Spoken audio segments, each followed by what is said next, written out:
Hello! Welcome back to Storytime with Mrs. Claus. I'm so happy to see your smiling faces. Today's story is called Dasher. Can you guess who it's about? And this book is written by Matt Tavares. Let's go ahead and see what Dasher's story is. Life was not easy for the reindeer family of J.P. Finnegan's traveling circus and menagerie. They spent long days crammed together under the hot sun as an endless stream of curious people jostled to catch a glimpse of them. Even at night there was little rest. Some nights, to pass the time, Mama would tell stories. "It is a magical place," she would say. "The air was crisp and cold, and the ground was always covered with a cool blanket of white snow. Your father and I were free to roam under the glow of the North Star." Dasher, the youngest reindeer, loved Mama's stories.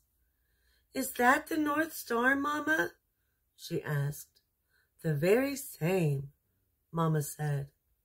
"We always knew we were home when it was directly overhead."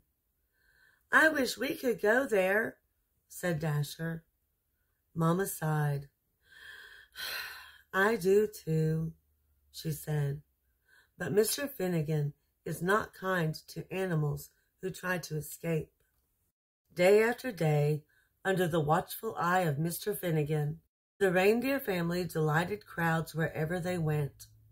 Dasher liked being with her family, and she loved meeting so many children who were always kind to her. Sometimes they even fed her carrots, which were her very favorite food. But at night, while the others were sleeping, she would lie awake, gazing at the bright star on the horizon, wishing for crisp, cold air and cool blankets of white snow. One night, mighty winds shook the circus tents and rattled the animals' cages. Dasher was wide awake, wishing on the North Star, when she was startled by a loud creak.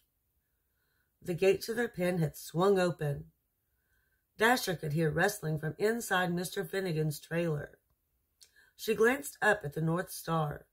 She looked back at her sleeping family. She knew that this might be her only chance. Her heart pounded. She took a deep breath, and she ran as fast as she could. On she went for hours, with the North Star as her guide. But no matter how far she traveled, it was still way off in the horizon. Dasher began to wonder if she would ever make it there. She thought about turning back, but she couldn't remember the way. She didn't know what to do. So she looked up at the North Star and made a wish. Just then, Dasher heard something in the distance, a soft jingling coming from the woods. There, in a clearing, Dasher saw a man and a horse. "I'm sorry, Santa," said the horse.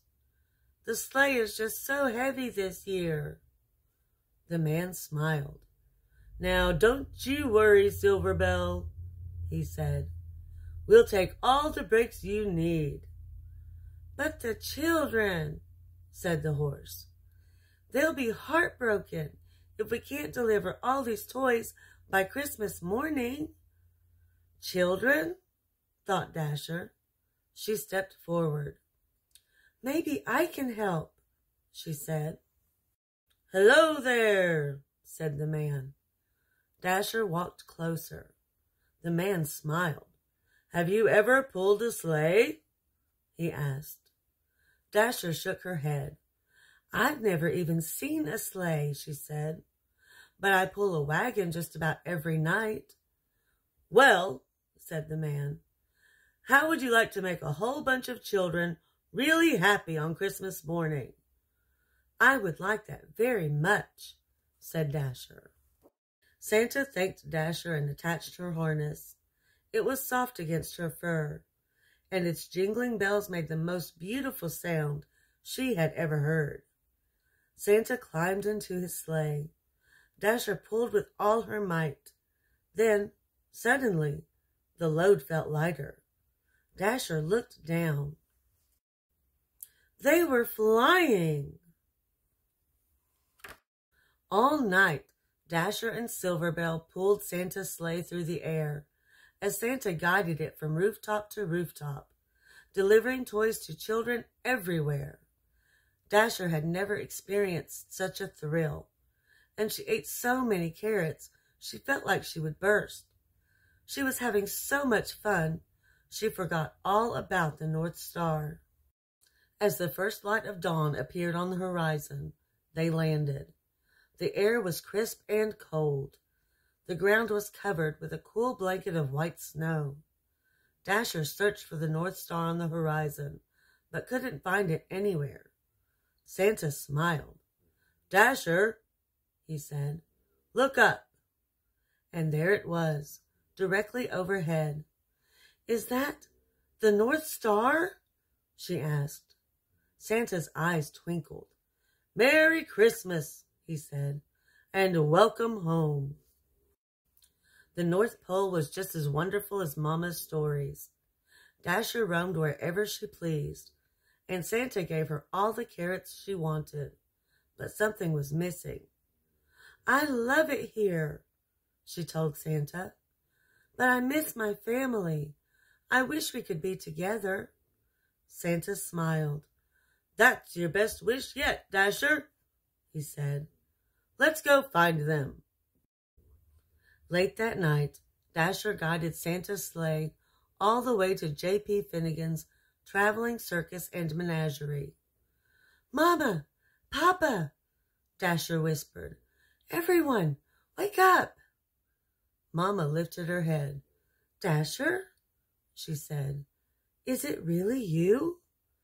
"It's me, Mama," said Dasher. She told her family all about Santa and Silverbell, and how the North Pole was just as amazing as Mama's stories. "But I missed you," she said. "You were all I wished for."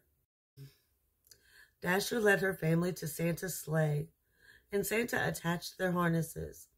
"You're not going to believe this part," she said. When Christmas Eve arrived, Silverbell watched as Santa prepared his team. "Are you sure you don't want to come?" asked Dasher. "I'm sure," said Silverbell. "I know the 8 of you will do a fine job." Late that night, as Santa and his new team of reindeer soared around the world, he called them by name for the very first time.